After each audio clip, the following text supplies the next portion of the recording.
अच्छा सर, मैं आपसे यहाँ पर पूछूंगा कि कौन से हेयरिंग एड्स जो हैं हमारे जदीद दौर के साथ इनमें जिद्दत आई है, नए मुतारिफ हुए हैं, ये किस तरह अपना काम करते हैं और बेसिकली ये डिवाइसेस क्या होती हैं, इसके बारे में थोड़ा सा रोशनी डालिए। जो हेयरिंग एड है ये एक इलेक्ट्रिकल डिवाइस है जिसके 3 बेसिक पार्ट्स होते हैं, माइक्रोफोन, एम्पलीफायर और स्पीकर। माइक्रोफोन आवाज़ कैच करता है, एम्पलीफायर वो पर्सन की नीड के अकॉर्डिंग आवाज़ को इन्हांस करता है और स्पीकर कान में डिलीवर कर देता है। इसके अब डिफरेंट स्टाइल्स होते हैं। कान के अंदर जो छोटे होते हैं, थोड़ा सा जिन लोगों का कंसर्न ये हो कॉस्मेटिक अपीयरेंस का कि वो दिखे ना, तो कान के अंदर लग जाते हैं।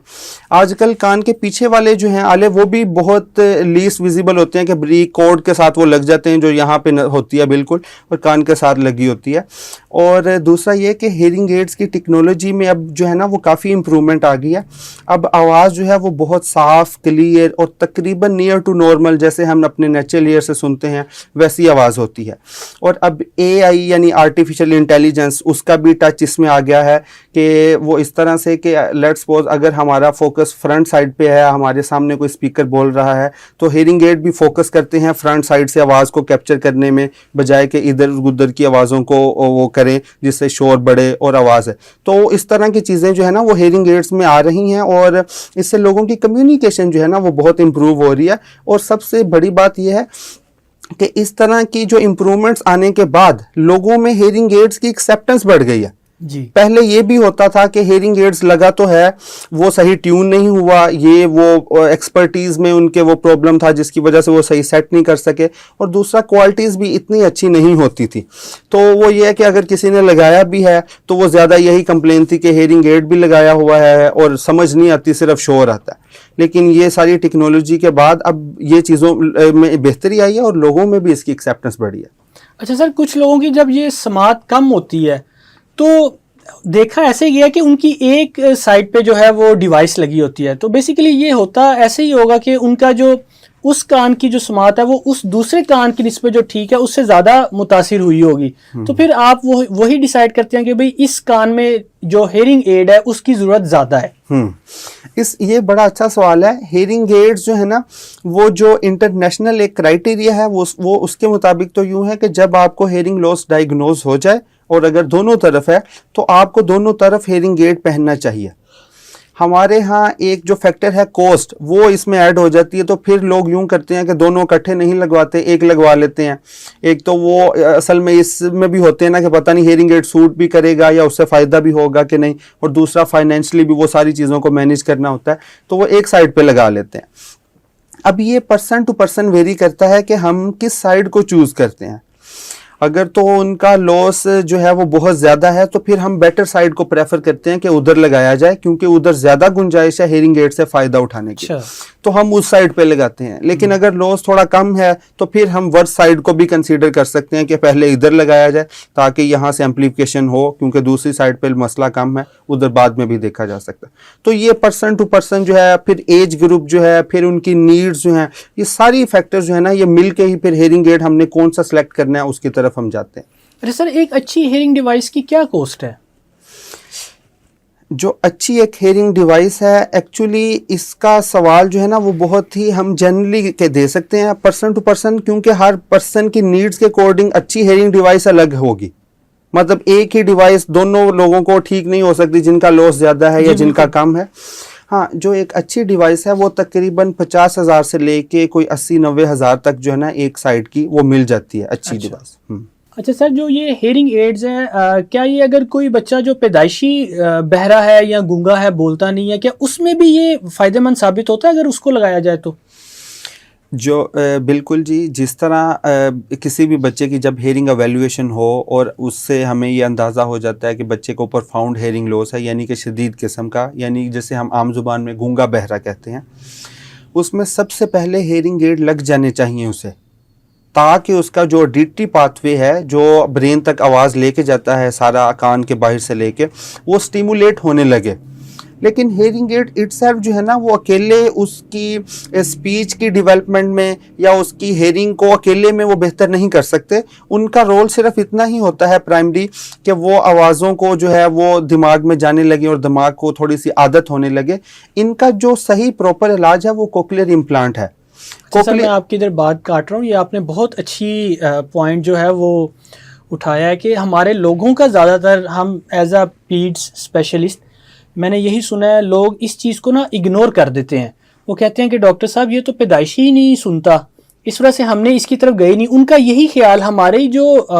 लोग हैं उनका यही ख्याल होता है कि जी ये नहीं, अगर इसने सुना तो ये कभी सारी जिंदगी नहीं सुनेगा। लेकिन देखिए, आपका ये कहना है कि अगर बच्चा नहीं भी सुनता या उसकी समात उस तरह की नहीं है, उसकी फ्रीक्वेंसी, हमने टेस्ट भी कर लिया, लेकिन अगर उसको वो एड्स लगाए जाएं तो आप कहते हैं कि फ्यूचर में उसके चांसेस होते हैं कि उसकी समात को बेहतर किया जा सकता है। सर ये इस तरह से है कि हेयरिंग एड्स लगाने से ये फायदा होता है कि हमारा जो ब्रेन है ना, उस तक आवाज जाने लगती है। ब्रेन को हम मांगी होती है कि आवाज भी कोई चीज है, वो एग्जिस्ट करती है। बिल्कुल। लेकिन इसमें अब 2-3 चीजें हैं जो हम बीइंग अ पाकिस्तानी बहुत लैक करते हैं। वो ये है कि सबसे ज्यादा इंपॉर्टेंट चीज है वो बच्चे की एज है, कि हम किस उम्र में बच्चे का डायग्नोसिस करवा रहे हैं, किस उम्र में उसे हेयरिंग एड्स लगे हैं, और फिर अल्टीमेट जो हमारा गोल है स्पीच की डेवलपमेंट, उसके लिए ज़रूरी है कि हम कोक्लियर इम्प्लांट करवाएं। और अगर ये तीनों चीज़ें 3 साल से पहले हो जाती हैं, जो कि अक्सर बच्चों में हुई हैं, और हमने फिर उनके बड़े पॉजिटिव रिजल्ट्स देखे हैं कि वो बच्चे हमारी तरह ही नॉर्मली वो बातें करते हैं, सुनते हैं, नॉर्मल स्कूल में जाते हैं, नॉर्मल वो जॉब्स करते हैं, सारा कुछ होता है। लेकिन जो यहाँ पे की है ना, वो टाइम है। मोस्टली हम टाइम गुजार देते हैं कि हम कहते हैं कि वो हमारे जो रिश्तेदार हैं उनका बच्चा तो 4 साल का बोलने लगा था, तो हम टाइम वेस्ट कर देते हैं। और फिर बाज़ औक़ात लोग कहते हैं कि नहीं ये अल्लाह दा हुक्म है, मतलब इस तरह से कुछ चीज़ें हैं कि हम उनकी तरफ तवज्जो नहीं देते। हालांकि वो चीज़ें बेहतर हो सकती हैं थ्रू जो मतलब एक बेटर वे जो है उसके थ्रू हो सकती हैं, लेकिन हम लोग जो है इन चीज़ों को जब इग्नोर कर देते हैं तो फिर बच्चे का जो है वो अच्छा फ़ायदा नहीं होता। और अगर 5 साल गुजर जाएं एक बच्चे को और उसने हेयरिंग एड्स इस्तेमाल ना किए हों, या उसका इम्प्लांट कोक्लियर इम्प्लांट जो सर्जरी है वो ना हुए हो, तो फिर अनफॉर्चुनेटली हम ये कह सकते हैं कि वो बच्चा जो है वो ऑलमोस्ट वैसा ही रहेगा, क्योंकि जो स्पीच की डेवलपमेंट के लिए इंपॉर्टेंट टाइम था वो पहले 3 साल थे। जी सर। हाँ, तो जब ये टाइम वेस्ट हो जाता है तो फिर उसके बाद जो है वो चीज़ें ख़राब होती हैं। इसीलिए हम जो है वो न्यू नेटल हेयरिंग स्क्रीनिंग, जो कि पैदाइश के वक्त स्क्रीनिंग होती है बच्चों की कि वो नॉर्मल है कि नहीं, इसके ऊपर ज्यादा तवज्जो दे रहे हैं, और गवर्नमेंट से भी अपील करते हैं वो इस चीज पे ज्यादा फोकस करे, ताकि हम इनिशियल लेवल पे ही उसको पकड़ सकें कि वो बच्चे को सुनने का मसला है या नहीं। अगर है तो उसको हम मॉनिटर करें और उसकी एज अप्रोप्रिएट जो है उसको ट्रीटमेंट जो है ना वो फराहम किया जाए, ताकि वो बच्चा जो है वो दूसरे लोगों की तरह, आम बच्चों की तरह सही सुन और बोल सके। बहुत अच्छा सर। देखें, बहसीत पीडियाट्रिशियन वालदैन को यही बताया जाता है, अक्सर वालदैन का या जो बड़े बच्चे को लेकर आते हैं 2 माह का 3 माह का, वो कहते हैं कि डॉक्टर साहब हम इसको बुलाते हैं, हमारी आवाज़ ही नहीं सुनता, ये गर्दन नहीं हिलाता या हमारी आवाज़ की तरफ फोकस नहीं करता। तो उनको यही समझाया जाता है कि यही ये टाइम है कि जब आप बच्चे की न्यूनेटल हेयरिंग असेसमेंट करवा लें, ताकि आपका भी शक निकल जाए और डॉक्टर को भी तसल्ली हो जाए कि भाई उसने पेशेंट को ठीक गाइड किया है, उसके पेरेंट्स को, कि बच्चे का कोई भी अगर ऐसा इशू आ रहा है तो वो बर वक्त तशखीस हो जाए और बच्चे की मैनेजमेंट हो सके। बिल्कुल। मैं इसमें थोड़ा सा और इजाफा करना चाहूँगा कि मैंने खुद लाहौर में जो बड़े हॉस्पिटल्स हैं उनमें ये न्यू नेटल हेयरिंग स्क्रीनिंग जो है ना, ये प्रोग्राम से हमने वहाँ पे कंडक्ट किया, और 2 साल तक मैं ये सारा प्रोग्राम को लेके चलता रहा हूँ। इस दौरान जो चीज़ें थी जो मुझे लगता था कि हम अवेयरनेस की तरफ जो काम कर सकते हैं वो ये है कि पेरेंट्स को मैंने एजुकेट करने के ऊपर बहुत फोकस किया था कि वो कैसे इसको देख सकते हैं, क्योंकि हर वक्त बच्चा जो है वो ऑडियोलॉजिस्ट के सुपरविजन में नहीं होगा, वो उसे मॉनिटर नहीं कर सकता। आप लोग देखें, जब ये रेड साइंस आए तो आप फौरन किसी ऑडियोलॉजिस्ट के साथ कांटेक्ट करें ताकि हम चीज़ें इंप्रूव कर सकें। उसमें ये है कि आप ये देखें कि जब कोई शोर है, कोई चीज़ गिरती है, तो क्या बच्चे जो है वो झटका सा ऐसा महसूस होता है, ऐसा स्टार्टल रिस्पॉन्स है उनका, या आई ब्लिंक्स करते हैं, या जब थोड़े बच्चे बड़े हो जाते हैं गर्दन संभालते हैं तो गर्दन घुमाकर देखने की कोशिश करते हैं आवाज़ जहाँ सोर्स ऑफ साउंड होता है। तो ये जो है यहाँ से हमें आइडिया होता है कि बच्चा आवाज़ सुन रहा है कि नहीं। और अगर ये चीज़ें नहीं हैं तो फिर आपको टाइम वेस्ट नहीं करना चाहिए, फ़ौरन किसी भी अच्छे ऑडियोलॉजिस्ट से आपने अपने बच्चे का मुआयना करवाना चाहिए, ताकि हम उसको जो है वो बहुत अच्छा और बेहतर इलाज जो है वो अच्छे टाइम पे दे सके। अच्छा सर, किस एज के छोटे से छोटे बच्चे को आपने हेयरिंग एड लगाया है, उसमें क्या मसले मसाइल आते हैं? बच्चा आया हेयरिंग एड को बड़े की तरह एक्सेप्ट कर लेता है, उसको क्या मसाइल दरपेश होते हैं? क्या आपको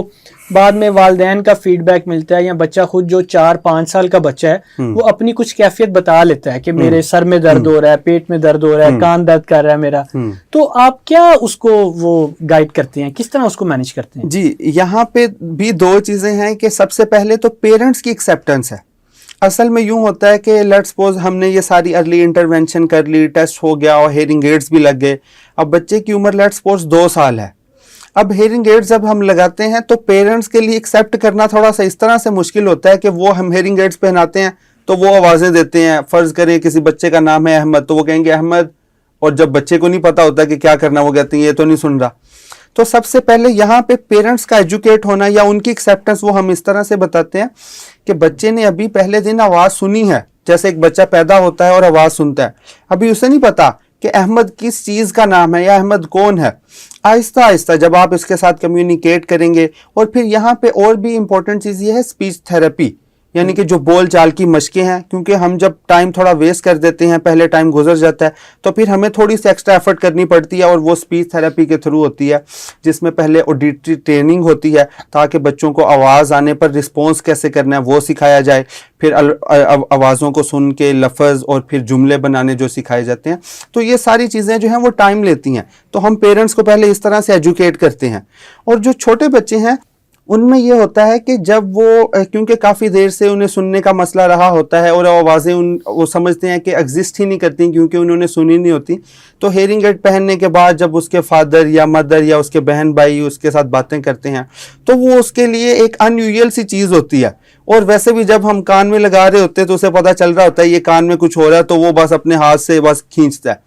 लेकिन आहिस्ता आहिस्ता जब वो बच्चे जो हैं वो उसे पता चलता है कि ये बाबा बात कर रहे हैं मुझे सुन रही है, ये दादो बात कर रही हैं मुझे सुन रही है, तो वो भी इंकरेज होते हैं। और इसका भी सबसे जो बेहतर हल है वो ये है कि कोशिश करें कि बच्चे की जिसके साथ अटैचमेंट है या बच्चे की जो फेवरेट साउंड्स हैं, अगर उसे कोई म्यूज़िक पसंद है, या कोशिश करें जो उसके खिलौने हैं उसके अंदर म्यूज़िक हो ताकि जब वो खेले वो म्यूज़िक सुने और हेयरिंग एड पहनने की तरफ वो इंकरेज हो। तो इस तरह से ये सारी चीज़ें जो है ना वो हम मैनेज करते हैं और जिसका बहुत अच्छा रिस्पॉन्स भी मिलता है। अच्छा सर, ऑटिज्म वाले जो बच्चे स्पेसिफिकली वो भी फिर आपके पास आते होंगे, उसमें क्या आप गाइड करते हैं पेरेंट्स को? उनकी हेयरिंग असेसमेंट, उनकी स्पीच थेरेपी, उनमें क्या इशू आते हैं और उनको किस तरह मैनेज किया जाता है? देखें, जो ऑटिज्म के या बिहेवियरल इश्यूज जिनके होते हैं बच्चों के,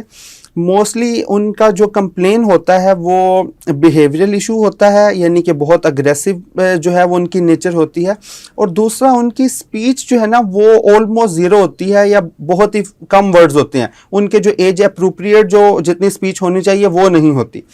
तो इसमें भी हम सबसे पहले हियरिंग एवेल्युएशन करते हैं ताकि हम स्टेप बाय स्टेप चीज़ों को रूल आउट करते जाएं कि कहाँ पे प्रॉब्लम हो सकता है।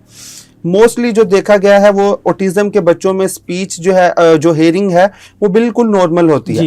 तो फिर हम उनको बिहेवियरल थेरेपी के लिए साइकोलॉजिस्ट के पास या साइकेट्रिस्ट के पास रेफर करते हैं, वो उनकी बिहेवियरल थेरेपी करते हैं ताकि उनका बिहेवियर जो है वो ऑलमोस्ट वैसा हो जैसा एक नॉर्मल बच्चे का होता है। और फिर उन्हें रिकमेंड किया जाता है कि आप स्पीच थेरेपी स्टार्ट करवाएं, जिससे फिर अल्टीमेटली जो है वो चीज़ें इंप्रूव हो जाती हैं। ये बड़ा कॉमन वालिदैन का कंसर्न होता है, वो अक्सर कहते हैं कि डॉक्टर साहब ये मेरा बच्चा तो ठीक था लेकिन मैं इसको वाजे दे दे के थक जाती हूँ, ये सुनता ही नहीं है। तो ज़्यादातर ये ऑटिज्म वाले बच्चे या ADHD वाले बच्चे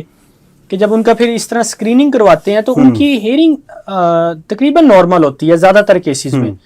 लेकिन वो उनका चूंकि बिहेवियरल इशू होता है और स्पीच डिले होती है तो उनमें इस तरह के मसले मसाइल आते हैं। जी, क्योंकि ये जो ऐसे बच्चे हैं ना, इनमें हेयरिंग लॉस की वजह से या हेयरिंग के इशू की वजह से बच्चों की स्पीच डिले नहीं होता, इसमें फोकस या ध्यान देने का मसला होता है कि वो ध्यान नहीं देते, उनकी फिर वोकैबुलरी डेवलप नहीं होती, क्योंकि वो किसी भी चीज़ को अटेंशनली से अटेंटिव जो हो के वो सुनते नहीं हैं,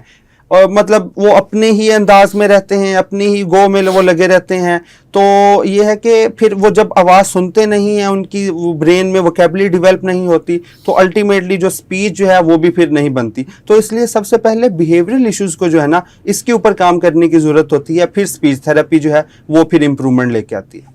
तो मैं यही समझता हूँ कि स्कूल स्क्रीनिंग और प्री एम्प्लॉयमेंट स्क्रीनिंग भी बहुत ज़रूरी है। जिस तरह आप बता रहे हैं कि जो लोग सुनाई उनको कम देता है, या उनका इर्द गिर्द काम करते हुए भी इर्द गिर्द वाले लोग उनका ये फील करते हैं, तो इसके बारे में आप क्या कहेंगे कि ये हमारे बच्चों के लिए कितना ज़रूरी है? देखें, जो हमारी मेडिकली फिटनेस है ना, उसको जज करने के लिए तो हमारा पूरी एक कंप्लीट एवेल्युएशन होनी चाहिए, हमारी स्क्रीनिंग होनी चाहिए। अनफॉर्चुनेटली हेयरिंग स्क्रीनिंग जो है ना, इसको हमेशा से ही निगलेक्ट किया जाता रहा है इन सब चीज़ों में। लेकिन मतलब ये एक खुशाइंद बात है कि अब काफ़ी प्राइवेट सेक्टर जो है ना, उन्होंने इसको अपने जो है वो प्रिंसिपल्स में ऐड कर लिया कि हेयरिंग एवेल्युएशन जो होनी चाहिए। और इसमें यह है कि जब वो कोई भी जो है वो न्यू एम्प्लॉय को हायर करते हैं तो वो उसकी हेयरिंग एवेल्युएशन करवाते हैं, और वो लोग जो फैक्ट्रीज में या शोर वाली जगहों पे काम करते हैं तो उनके लिए ये एनुअल हेयरिंग एवेल्युएशन जो है ना वो भी प्लान करते हैं, और उनकी एनुअली हेयरिंग एवेल्युएशन होती है जिसका वो बाकायदा रिकॉर्ड रखते हैं कि किस बंदे को किस तरह का लॉस हो रहा है, क्योंकि शोर में रहने की वजह से नॉइस इंड्यूस हेयरिंग लॉस भी होता है। तो हम उसको मॉनिटर करते हैं, फिर उसके अकॉर्डिंग उनको मैनेजमेंट बताई जाती है कि जब आप शोर में काम करें तो एयर प्लग्स वगैरह यूज़ करें और कोशिश करें जितना आप अवॉइड कर सकते हैं शोर को। तो इस तरह की चीज़ें जो है ना वो उनके लिए बेहतर होती हैं। और छोटे बच्चों में जो स्कूल स्क्रीनिंग जो है उसमें यूँ होता है कि बच्चों में मोस्टली स्कूल में जाके ही पता चलता है कि इनको हेयरिंग का कोई इशू है। तो स्कूल स्क्रीनिंग जो प्रोग्राम है उसमें हमें ये फ़ायदा होता है कि हम उन बच्चों को बहुत ही अर्ली स्टेजेस पे ही जो है वो अर्ली इंटरवेंशन देते हैं, ताकि वो उनकी कम्युनिकेशन जो है वो इम्प्रूव हो, जो अल्टीमेटली उसकी स्पीच को भी इफेक्ट कर सकती है। तो इस तरह से ये प्रोग्राम जो है ना वो डिफरेंट हम रन कर